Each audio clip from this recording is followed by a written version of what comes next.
बच्चों, हम लोग पहला अध्याय जीवों में जनन का अध्ययन कर रहे हैं और उस जीवों के अध्ययन में हमारा टॉपिक था कि सेक्सुअल रिप्रोडक्शन, लैंगिक जनन में कौन कौन सी घटनाएं घटती हैं। तो उसको हम लोग 3 भागों में पढ़ रहे थे। पहला निषेचन से पूर्व की घटना, दूसरा निषेचन और थर्ड निषेचन के बाद की घटना। तो हम लोग क्या है कि पहली घटना पढ़ चुके हैं, निषेचन से पूर्व की घटना। निषेचन से पूर्व की घटना में हम लोग पढ़े थे कि गैमिट का निर्माण कैसे होता है और गैमिट का ट्रांसफर कैसे होता है। आज हम पढ़ेंगे वही सेकेंड स्टेप उसकी, निषेचन। निषेचन मीन्स फर्टिलाइजेशन। फर्टिलाइजेशन में होता क्या है, जब नर युग्मक मादा युग्मक के पास पहुंचता है उस समय क्या होता है कि नर युग्मक मादा युग्मक से जुड़ करके, माने दोनों फ्यूज करके जाइगोट बनाते हैं, 2n बनाते हैं जाइगोट। इस प्रोसेस को हम बोलते हैं सिनगैमी, या तो सिनगैमी के लिए ही एक और शब्द यूज किया था फर्टिलाइजेशन। ठीक, इस तरह से फर्टिलाइजेशन हो जाता है। और एक चीज आपको यहाँ और पढ़ना है, अनिषेक जनन, पार्थिनोजेनेसिस। पार्थिनोजेनेसिस में क्या होता है, कुछ जीवधारी ऐसे होते हैं जहाँ पे नर युग्मक और मादा युग्मक एक दूसरे से जुड़ते नहीं है, बल्कि फीमेल गैमिट ही नया इंडिविजुअल बना लेता है। मतलब इसमें निषेचन नहीं होता है, सीधे एक ही नया जीवधारी बना लेता है। तो उसको हम बोलते हैं पार्थिनोजेनेसिस। मतलब पार्थिनोजेनेसिस एक प्रोसेस है जिसमें जो फीमेल गैमिट होता है बिना निषेचन के ही नए जीवधारी में विकसित हो जाता है। यह किसमें होता है ये घटना पार्थिनोजेनेसिस की? रोटीफर्स, मधुमक्खी, टर्की और लिजार्ड। टर्की जो होता है एक तरह की पक्षी है। इससे क्वेश्चन इसी साल बोर्ड में आया था, आप देखेंगे 2020 का जीव विज्ञान का। अनिषेक जनन, पार्थिनोजेनेसिस को ही अनिषेक जनन किसमें होता है? रोटीफर्स, मधुमक्खी, टर्की और उपयुक्त में सभी। तो इसमें सभी ऑप्शन सही है। इसको इम्पॉर्टेंट है, इसको आपको पढ़ना है अच्छे से। फिर देखिए ये जो निषेचन हो रहा है सिनगैमी, ये सिनगैमी कहाँ होता है? जीवधारी के अंदर होता है कि जीवधारी के बाहर होता है? मतलब जीवधारी के शरीर के अंदर होता है कि शरीर के बाहर होता है? उसके आधार पर निषेचन 2 प्रकार का होता है, बाह्य निषेचन एंड आंतरिक निषेचन। बाह्य निषेचन को बोलते हैं एक्सटर्नल फर्टिलाइजेशन एंड आंतरिक निषेचन को बोलते हैं इंटरनल फर्टिलाइजेशन। तो बाह्य निषेचन कहाँ होता है? यहाँ सिनगैमी शरीर के बाहर होता है, जैसे जल ये सब में होता है। ये कहाँ होता है? ये किस जीवधारी में होता है? जैसे शैवाल में, मछली में, वो भी जैसे बोनी फिशेस, ठीक है, और उभयचर में होता है। आंतरिक निषेचन यह शरीर के अंदर होता है, ठीक। और इसमें ये कहाँ कहाँ होता है? कवक में, सरीसृप में, बर्ड्स में, स्तनधारी में, ब्रायोफाइट्स में, टेरिडोफाइट, जिम्नोस्पर्म एंड एंजियोस्पर्म्स में पाए जाते हैं। और देखिए बच्चों, निषेचन के बाद ठीक जो ये जाइगोट बना है, अब इसका भविष्य क्या है? हम इसका भविष्य पढ़ेंगे किसमें? निषेचन के पश्च घटना में, यानी पोस्ट फर्टिलाइजेशन इवेंट्स में पढ़ेंगे। इसमें होता क्या है, जैसे कुछ जीवधारियों में जो जाइगोट होता है, ठीक। तो पहले तो आप एक चीज जान जाइए कि निषेचन के पश्च की घटना में 2 चीजें पढ़ेंगे।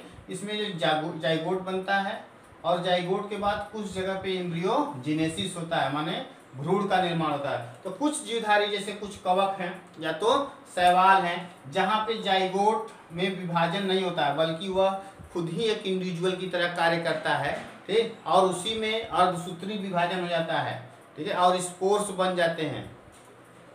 जबकि कुछ जीवधारियों में, मैक्सिमम जीवधारियों में क्या होता है, कुछ नहीं सॉरी मैक्सिमम जीवधारियों में ये जाइगोट विभाजन करके इम्ब्रियो बना लेता है, भ्रूण बना लेता है, जिसको हम उस प्रोसेस को बोलते हैं इम्ब्रियोजेनेसिस, भ्रूण जनन। जैसे जाइगोट है, जाइगोट से नए जीवधारी बनने में 2 प्रक्रियाएं होती हैं, सेल डिवीजन होता है, सेल डिफरेंशिएशन होता है। दोनों सेल डिवीजन, सेल डिफरेंशिएशन को हम क्या बोलते हैं? इम्ब्रियोजेनेसिस, भ्रूण जनन बोलते हैं। तो देखिए इसमें होता क्या सेल डिवीजन में, जैसे जाइगोट जो होता है माइटोसिस के द्वारा, समसूत्री विभाजन के द्वारा विभाजन करके ढेर सारे कोशिकाओं का समूह बना लेता है, जिसको हम क्या बोलते हैं? भ्रूण बोलते हैं। फिर इसमें क्या होता है? कोशिका विभेदीकरण होता है, सेल डिफरेंशिएशन। यहाँ पे एक ही तरह की कोशिका होती है, लेकिन यह कोशिका क्या होती है, विभिन्न कार्य और विभिन्न आकार में बदल जाती है। जैसे विभिन्न कार्य करने लगती है, जैसे हमारे ही शरीर में nerve cell, RBC, WBC, epithelial cell विभिन्न प्रकार की कोशिकाओं में बदल जाता है, तो जिसको हम बोलते हैं सेल डिफरेंशिएशन। माने सेल डिफरेंशिएशन एक प्रोसेस है जिसमें कोशिकाएं जो होती हैं विभिन्न कार्यों के लिए विभिन्न संरचनाओं में मॉडिफाई हो जाती हैं। तो जानते हैं जंतुओं में क्या होता है, भ्रूण का विकास किस तरह से किस सीक्वेंस में होता है। पहले जाइगोट होता है, मार्बला, ब्लास्टुला, गैस्ट्रुला। गैस्ट्रुला में ही 3 लेयर बन जाती है, एक्टोडर्म, इंडोडर्म एंड मीजोडर्म। इसी से पूरे जीवधारी का विकास होता है उसके शरीर का। पौधों में अगर एंजियोस्पर्म में देखा जाए तो ये जाइगोट जो होता है भ्रूण में इसका विकास होता है और भ्रूण से फल बनता है एंजियोस्पर्म में। इस एंजियोस्पर्म के अंदर ही बीज होते हैं और इस फल के बाहरी भित्ति को पेरिकार्प बोलते हैं। ये भी क्वेश्चन आया है नीट में, मेडिकल की तैयारी करेंगे आप तो ये सब क्वेश्चन पूछता है। एनसीईआरटी में ये सब आपका एग्जाम्पल दिए भी हैं कि पेरिकार्प। और ये जो फल बनता है वो ओवरी से बनता है, अंडाशय से बनता है, और बीज जो होता है ओव्यूल से बनता है, बीजांड से बनता है। और जबकि आप देखेंगे तो जिम्नोस्पर्म एंजियोस्पर्म में अलग होता है। जिम्नोस्पर्म में थोड़ा क्या होता है कि आपका बीज फल नहीं बनते हैं, फल नहीं बनते हैं जिम्नोस्पर्म में, तो वहाँ अलग अलग थोड़ा सा घटनाएं घटती हैं। और आप देखेंगे तो इस जैसे फर्टिलाइजेशन के बाद, निषेचन के बाद जो भ्रूण का विकास कहाँ हो रहा है, शरीर के बाहर हो रहा है, शरीर के अंदर हो रहा है, उसके बेसिस पे 2 तरह की जीवधारी होते हैं, ओविपेरस एंड विविपेरस। ओविपेरस क्या होते हैं, अंडजरायुज। इनमें क्या होता है, जैसे रेप्टाइल बर्ड्स, निषेचन तो शरीर के अंदर हो गया, लेकिन वो अंडे को ले कर देते हैं, बाहर चलाता है उनका अंडा, और वहीं पे उनका वृद्धि होती है उनके यंग वंश की। एक निश्चित इंक्यूबेशन पीरियड के बाद उस अंडे से बच्चा आता है, तो हम ऐसे जंतु को बोलते हैं ओविपेरस, अंडजरायुज, मतलब अंडे देने वाले जंतु। दूसरे जो होते हैं विविपेरस, जरायुज, जहाँ पे यंग वंश जो होता है माँ के पेट के अंदर ही विकसित होता है वहाँ पे, तो उसको बोलते हैं ओविपेरस। एक सभी स्तनधारियों में पाया जाता है।